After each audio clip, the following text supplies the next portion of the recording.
you can be up 2-0 on them and then turn around and you're tied 2-2 because of two breakdowns that they buried because they have Marner and they have Matthews and they have these guys you were talking about.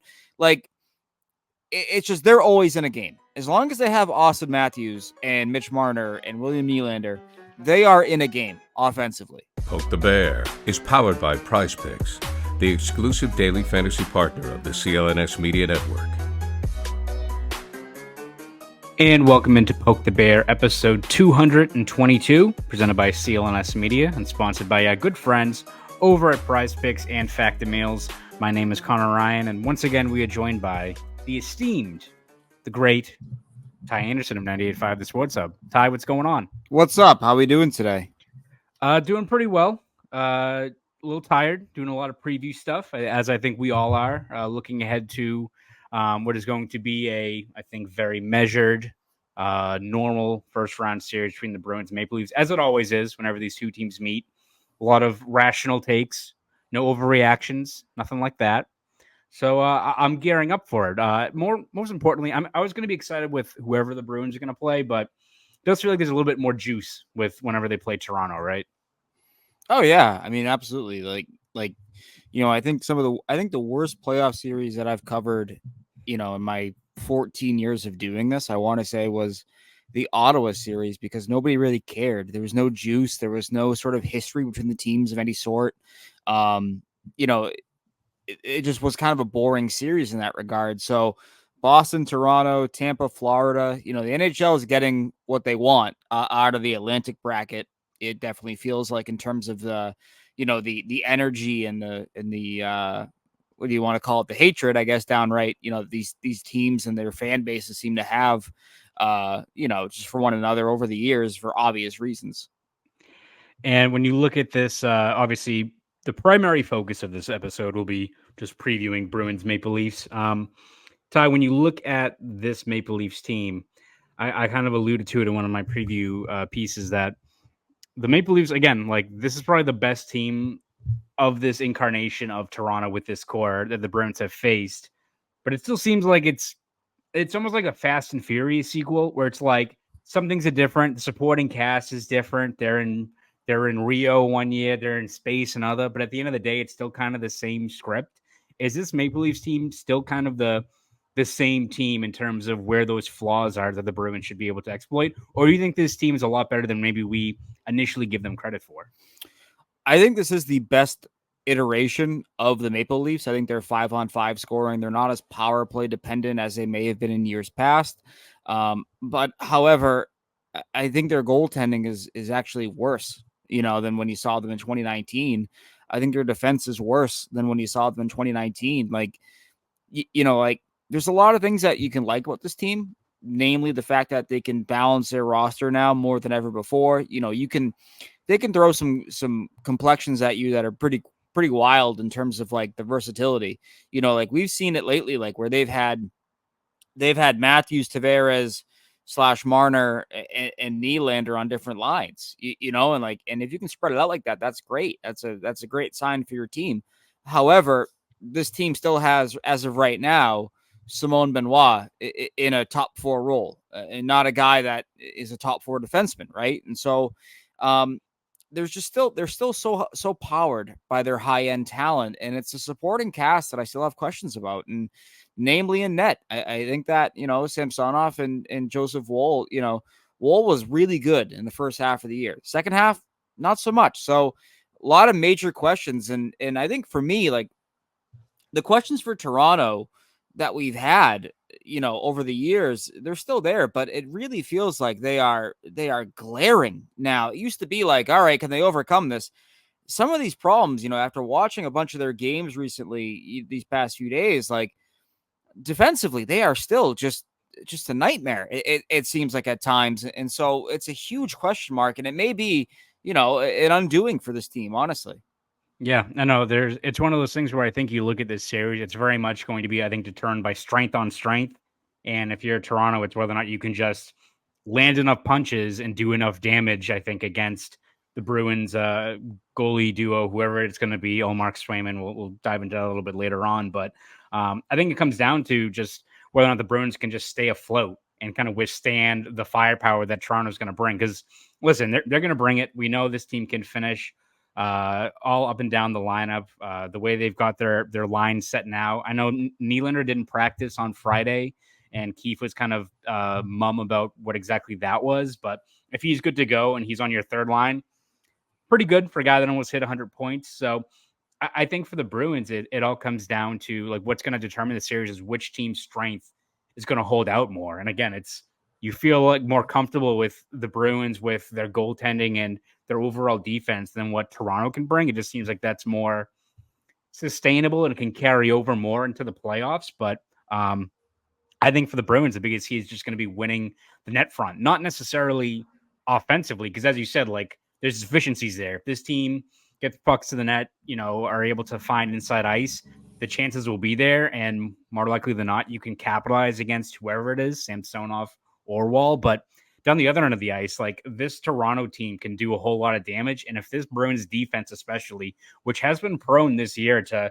giving up a lot of slot chances, a lot of grade A looks, keep that up against a team like Toronto. It doesn't matter if you got 2022, 23 Olmark, or you've got Swayman back when he was playing great earlier on this year. This team is too talented. They're going to burn you if you keep on letting up those grade A looks.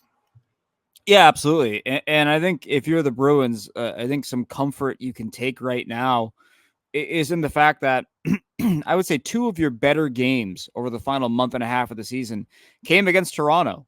Like their efforts against them on the 4th and the 7th of March, I thought were really strong efforts and really strong games. And, when the Bruins deviate from that tight checking game and they try to play a more run and gun style, that's when they get into trouble. Right. And so if you're Toronto, that's how you want to get the Bruins playing. You want them to have to play like that. Right. And if you're the Bruins, you kind of want to force Toronto to try to play a game that, limits their skill, limits their ability to, blow the zone with a 2-on-1 and okay, now they're off to the races, and this is what's going to make that matchup interesting. Like you said it, power on power, right? Well, like, all right, like, Austin Matthews, in my opinion, very underrated two-way player, but he makes his money at the other end of the ice, 69 goals during the season, incredible talent, right? Like, so for the Bruins, is it like, okay, we're going to put Charlie Coyle on him because we think that's going to have to make him defend more than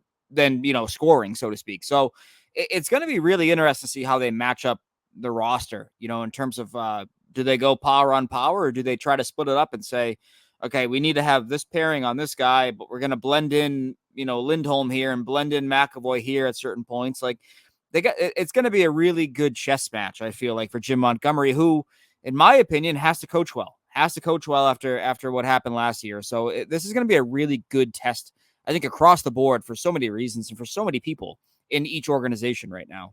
Yeah, and I think you look at where Toronto does a lot of the damage. You said really, really effective at 5-on-5 play. Not super reliant on their power play. I think they're operating at, I think it's 13% since March 2nd, which is not that great for a look at the personnel they have out there. You imagine it's just automatic. They're going to be humming along at least 20% for the entire stretch of a year. But 5-on-5, one of the best goal differentials.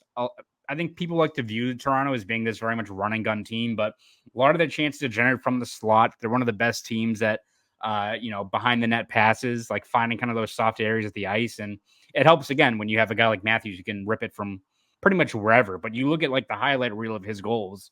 It's not like all these plays on the rush, what have you. It's him just finding that soft ice. When you've got a shot like his, you can do a lot of damage there. And I don't know. It's you kind of hit the nail on the head, right? Where this Bruins team, the way they're set up, how Jim Montgomery kind of structured, especially his defensive assignments, is going to be fascinating because we've seen them go with Lindholm and McAvoy for most of the last couple of weeks of the year. But I don't know. It's like, I understand why it's tempting to just roll with that super pairing, but what happens when you have a Toronto team that if they're healthy, right, and all of a sudden it's Matthews with Domi and Tyler Bertuzzi, which that group's been really good together. You've got Mitch Marner and John Tavares on the second line. And then if Nylander's healthy on the third line, like, is it better to go back to kind of the usual suspects of Grizzly McAvoy and Carlo Lindholm? Because Carlo and Lindholm probably had the best results overall against Matthews. But again, are you robbing Peter to kind of, pay Paul, that kind of situation? Yeah, 100%. And this is sort of, my biggest concern for the Bruins is like, when I say run and gun, I don't necessarily mean like, okay, they play super fast and loose versus like you can be up 2-0 on them and then turn around and you're tied 2-2 because of two breakdowns that they buried because they have Marner and they have Matthews and they have these guys who we're talking about. Like it's just they're always in a game. As long as they have Austin Matthews and Mitch Marner and William Nylander, they are in a game offensively. Like it's going to be what it is, right? And so this is where the series gets really interesting. Like to your point, I'm admittedly surprised that the Bruins, based on practice, based on what we've seen so far, they're going to begin the playoffs with Parker Wotherspoon as a healthy scratch. Now, this surprises me because I think he's been a better defensive defenseman than Kevin Shattenkirk. No disrespect to Kevin Shattenkirk, just how I feel watching them. But the Bruins gave Wotherspoon and Peak a late season assignment against Sam Bennett and Matthew Tkachuk. Big boys. Big boys, playoff style hockey, guys that, that was a sink or swim moment. And I thought they swam. I didn't think they sunk, and so it's kind of curious that they're going to go with the combo they're going with to begin the playoffs, but maybe that speaks to what you're kind of talking about here, where it's like you're going to have to blend in. Like, listen, it's going to be Lindholm and McAvoy, but each guy is going to get 5 minutes with partner X, Y, and Z in addition to the 15 they're getting with, one another. So that's the part that is going to be really intriguing to watch because they're going to have to balance. You can't. I don't know if this is a series where you can truly shelter a pairing. I just don't. They're too balanced right now. Yeah, no, a lot of firepower to account for with Toronto. So it'll be really fascinating to see how Montgomery kind of structures that overall roster to kind of do whatever they can to kind of slow them down. Ty, before we continue to dive into this series, let's take a quick break here from my good friends over at Prize Picks. Match is over, but the biggest moments in college basketball tip off in the month of April. Be a part of the action on Prize Picks for both men's and women's college basketball. You can now win up to 100 times your money on Prize Picks with as little as 4 correct picks. You can turn $10 into $1,000 with basketball, hockey, and college basketball entries today on Prize Picks, America's #1 fantasy sports app. Prize Picks has something for every sports fan, from basketball and hockey to League of Legends and everything in between. You can pick LeBron, Caitlin Clark, Connor McDavid, and Jude Bellingham, all in the same entry. Want to play alongside some of Prize Picks' favorite players like Meek Mill and Sugar Sean O'Malley? You can now find community plays under the promos tab of the app to view entries from some of the biggest names in the Prize Picks community each week.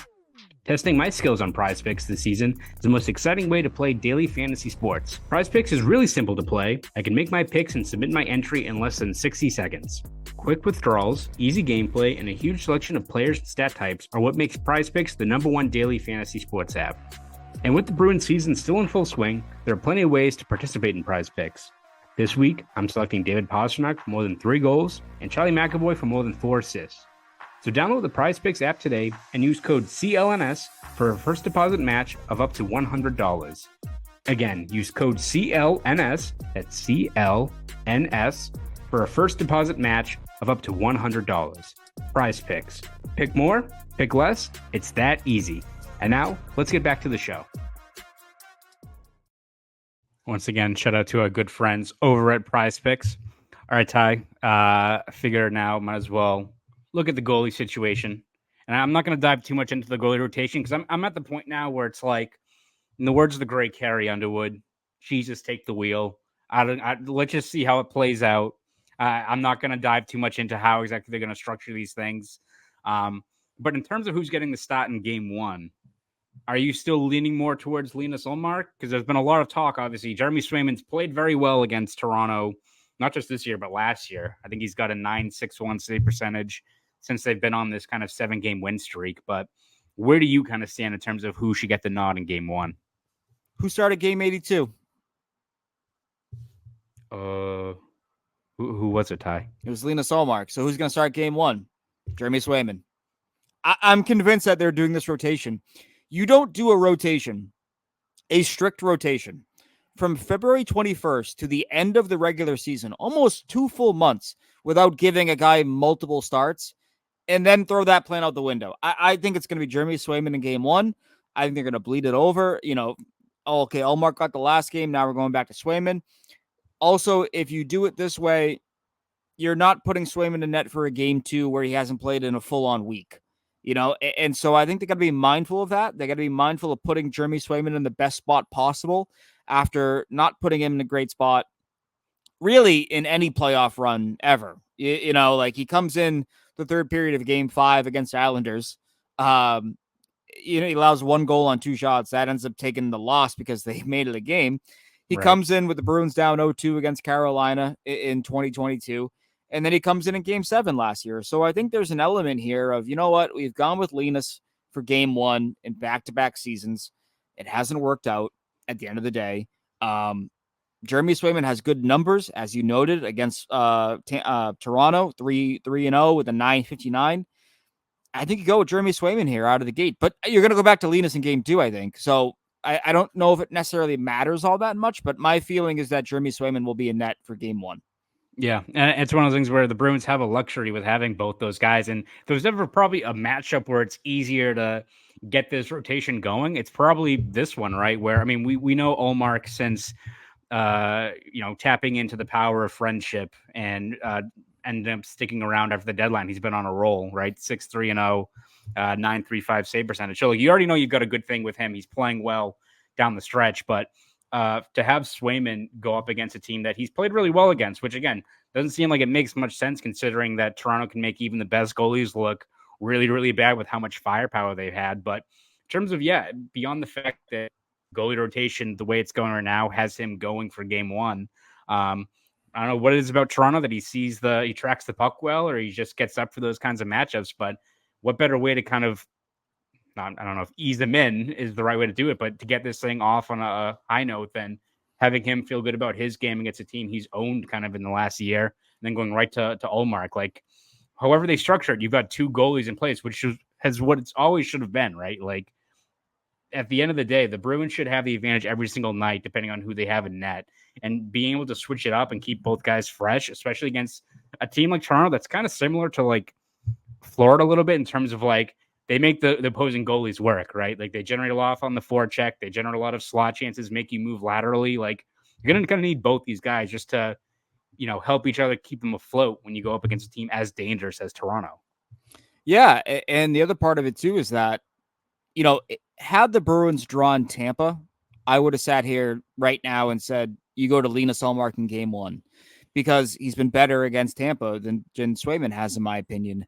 But with those numbers, with that in mind, the natural rotation, you stick with Swayman here. And I think Swayman's been better at home than on the road, but particularly, when it comes to Jeremy Swayman, I think 2 of his 3 best outings since the beginning of March have come against Toronto. That means something to me. So you give him this game, you see where it goes, and then you make the call from there. It's just, I do think that there's an element here of like, you got to trust A, your rotation, but B, the numbers that guys have put forth against individual teams, right? And so I think that's a big reason why you got to go with Jeremy Swayman in game 1. But ultimately, like I said, it doesn't really matter because I think we're going to see both guys. I'm firmly convinced that we are going to see a rotation in the playoffs, and that's why they're keeping it a secret. I mean, if they were just going to go with the best goalie available, they would tell us, right? Like in theory, so I think that they're doing something different, and it's a little bit surprising in nature, and they want to keep it that way. And that's why, they are being so guarded about this versus just saying, oh yeah, we're going to give game 1 to so-and-so. Like they want to keep the opponent on their toes because, as you just alluded to, that is the advantage. Having 2 number 1 goalies is your advantage. You do not have more talent than Toronto does up front. You probably have more talent in the back end. We'd agree. But goaltending, it's sizable. Between what you have and what they have, it is sizable. Use it to your advantage. Absolutely. And I think when you look at the key matchups, right, in this series, obviously for the Bruins, it's how you can kind of keep that high-powered offense in check for Toronto. And it's going to be a task easier said than done. But I've seen a lot of people mention, like, yes, the Bruins scoring is not at the same level, but it does feel like that gap is really narrow when you've got Samsonov and Wall on the other end of the ice. Like the Bruins don't have to be a team full of Matthews or have a 100-point guy like Nylander on the third line to should be able to like stay off the ropes and stay in some of these games. Like it's almost, you mentioned it, like Toronto is so dangerous. They're never out of a game. Well, at the end of the other end of the ice, if your goaltending is playing like Toronto's is, the Bruins should feel the same way, right? Where even if would not surprise you in a game if Toronto jumps out to a 2-0 lead in the first 10 minutes of a game, Bruins have a whole lot of time to claw back in that game when you got that goaltending that Toronto has in this series.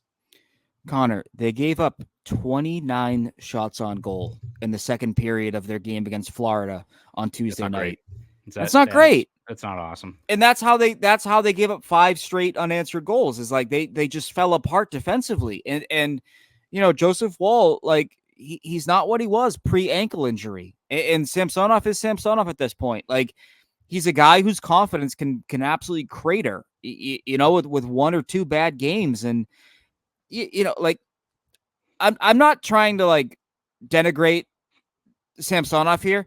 The guy was a Masterton nominee because his year was so bad. You know what I mean? Like he's not this he's not this completely proven product here. His confidence was so bad that when he came back and won some games, it was enough to earn a Masterton. Like I don't want to crap on the guy, but you should have a clear advantage in net here, right? Mm-hmm. And so the Bruins just need to use that. And this is where I get a little bit worried about the whole quality over quantity with the Bruins, because this is a goaltending tandem that, I don't know, man. Hire some quantity might just beat them. It might just be as simple as that, honestly. If you're looking for the perfect play, I don't know. I just think shot volume is how you beat these guys, like we're talking about, because they are not, awe-inspiring, rally around them kind of goaltenders, in my opinion. Bruins got to bring it back to the Bruce Cassidy school of putting everything on net. Shot attempts up, baby. Get that Corsi rolling. Yeah, see if you can borrow Craig Smith for a day. Yeah, he'll take 9 shots in 7 minutes. It'll be good. That's all you need. You know what this goalie rotation or this goalie duo in Toronto really needs, Ty? They need some Factor meals, if you ask me. Ooh. I want to tell you about our friends over at Factor Meals. Eat stress-free this spring with Factor's delicious, ready-to-eat meals. Every fresh, never frozen meal is chef-crafted, dietitian approved, and ready to eat in just 2 minutes. Choose from a weekly menu of 35 options, including popular options like Calorie Smart, Keto, Protein Plus, or Vegan and Veggie.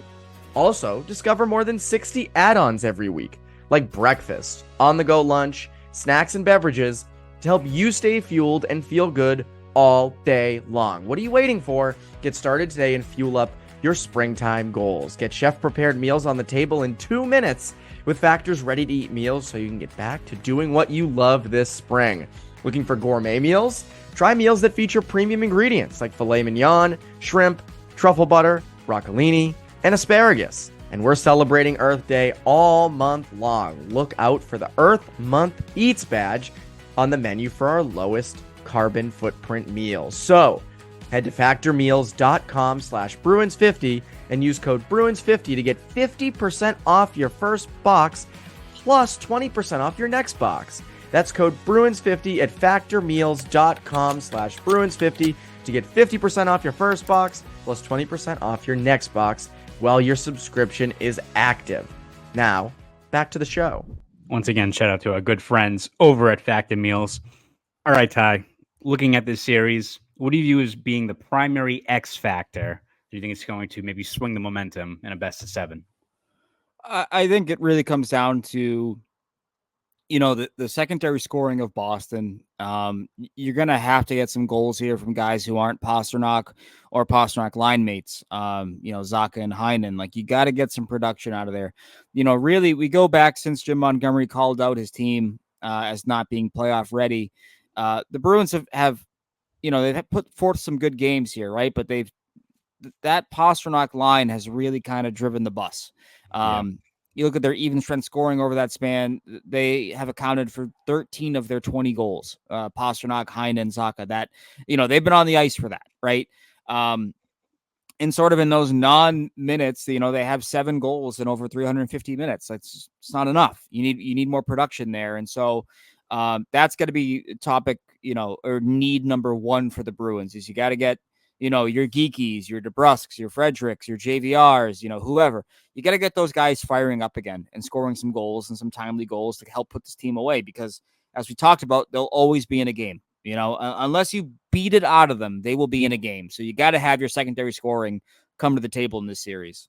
Yeah, I'm gonna go with power play just because, again, if you're looking to find more avenues to land punches against a team where there's clear flaws, not only is the goaltending not that great for Toronto, but neither is their penalty kill. I think they're 23rd in the league this season. Again, maybe some of that is the fact that they've got pucks flying past Samsonov Wall, but I think you look at this Bruins team time and time again. This team has relied on its power play to be a consistent kind of avenue of offense. And again, they kind of slumped down the stretch last year and then cashed in at over 35%, I think, against Florida.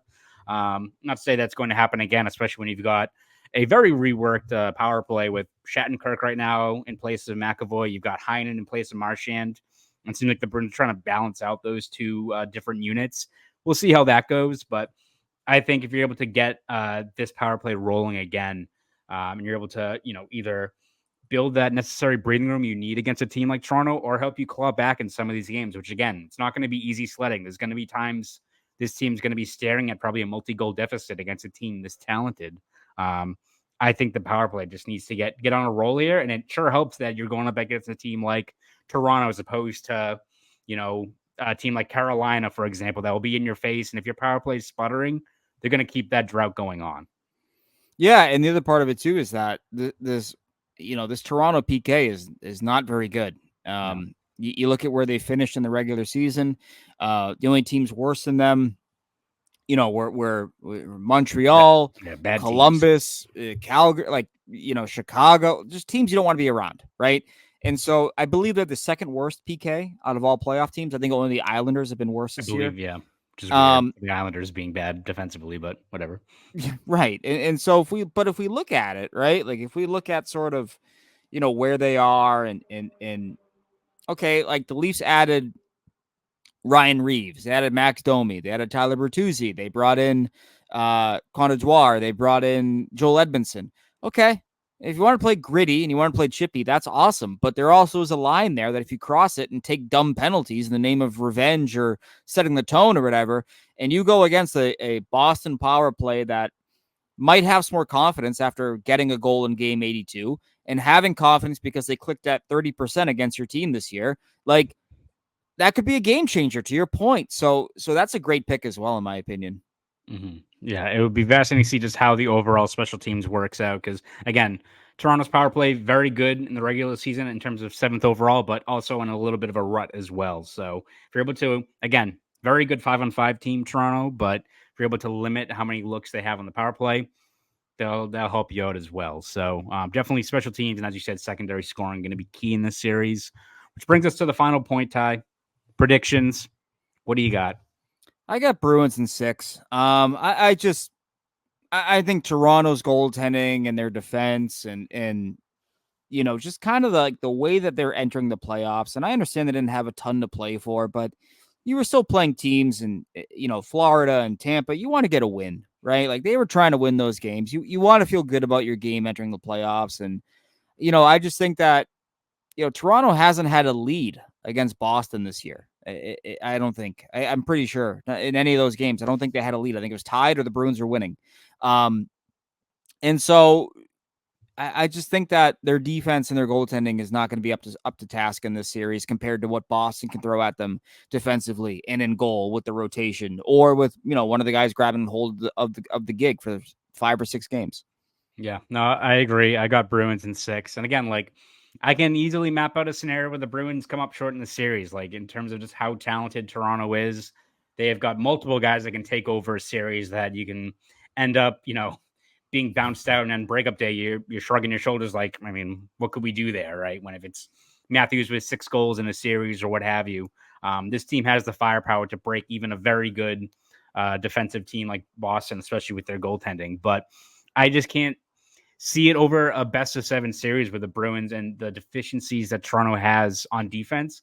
I can't see where the Bruins just completely dry up. And again, even if it's as you said, where the Bruins are reliant on Pasternak's line, that might be enough in terms of this series just to get you over the hump in terms of just how many flaws that Toronto team has. So I'm in the same boat as you. I just can't see them not being able to do enough damage against Toronto's goalies to stay in the fight for some of these games. Like, feels like there's going to be a couple of 5-4 games in here. There's going to be games where one of these teams has a impressive comeback win, just in terms of one, Toronto's firepower, and two, Toronto's defensive deficiencies as well. So I'm in the same boat as you, Ty. And the other part of it here too is, and we've talked about this, and by the time this goes live, we may have more clarity on it. But Calle Yarncrow is talking about William Nylander, and he's saying, it's tough to replace Willie. I don't even know what happened to him. And it's like, is this like their Bergeron injury kind of happening right now, where it's something more major than they're leading on, and he gets hurt in game 81, game 82, whatever it is, and like I just wonder, like if they have that hanging over their head, that only further complicates matters for them, I would say. Yeah, absolutely something worth keeping tabs on. I imagine both coaches are going to keep it quiet as we go through this, so we might not have any clarity till the puck drops, but we'll be looking forward to when it actually does. We got Audio Slave playing once again, so excited for the playoffs to start. Ty, where can we read your stuff? Where can we hear you on the radio waves? All that good stuff.